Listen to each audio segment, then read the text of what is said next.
Welcome, everybody. This is the Untitled podcast brought to you by Kindred Coats. And we got another hot one down here in Texas. It's really been 105, 106, 107 for the past week. So it's been brutal. But today's topic is love. What is love?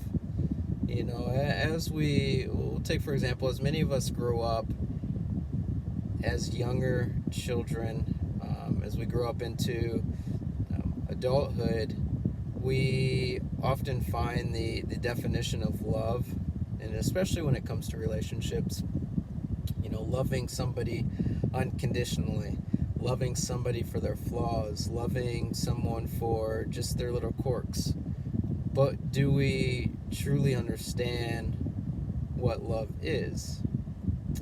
For me, I've read a few books on relationships and love, and the more and more I read about it, the more and more it becomes, I wouldn't say confusing, but it's just something that we're not really taught. I mean, you think about it this way.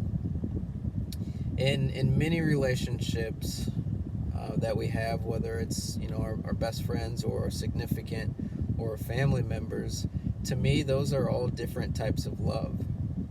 So we'll take our best friend, for example.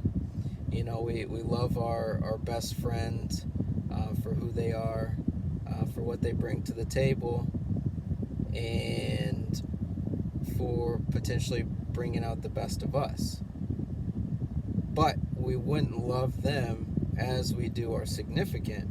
So if we take our significant, we love our significant, physically. We love our significant when it comes to an intellectual level. We love our significant for all the things that we don't love our best friend for, if that makes sense.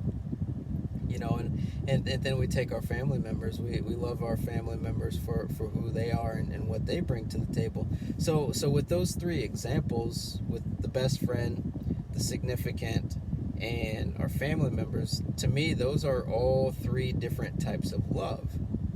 So when it comes to, we'll say, a significant other, we love them for all the reasons or all the things that maybe our family or our best friend can't give us.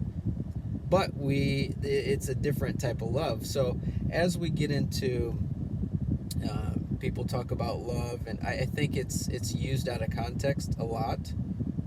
And I also think it is misinterpreted to the point where when we use love in a relationship with a significant, we use it in the wrong way, and we use it in a way to justify potentially being with somebody. We use it to justify why we like somebody, and then we justify it as that being the glue to our relationship. And I don't think that's the glue to a relationship, because like I mentioned, there's three different types of examples that I gave you, but we can be in a relationship and love somebody but not want to be with them. Now, I really want you to let that sink in.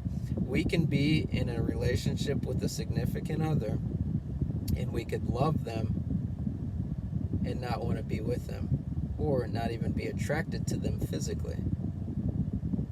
So when people talk about, well, I love my husband, I love my wife, I love my girlfriend, my boyfriend, I love them unconditionally, I love them, and the list goes on.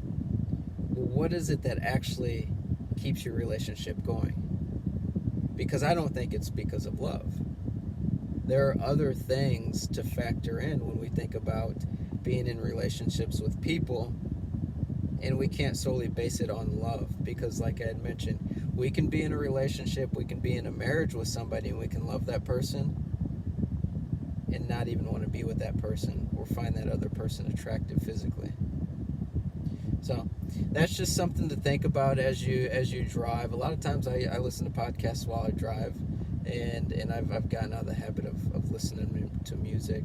So whether you're listening to this podcast or this video, as you go to sleep, as you are just killing time, just let that sink in, and drop a comment below.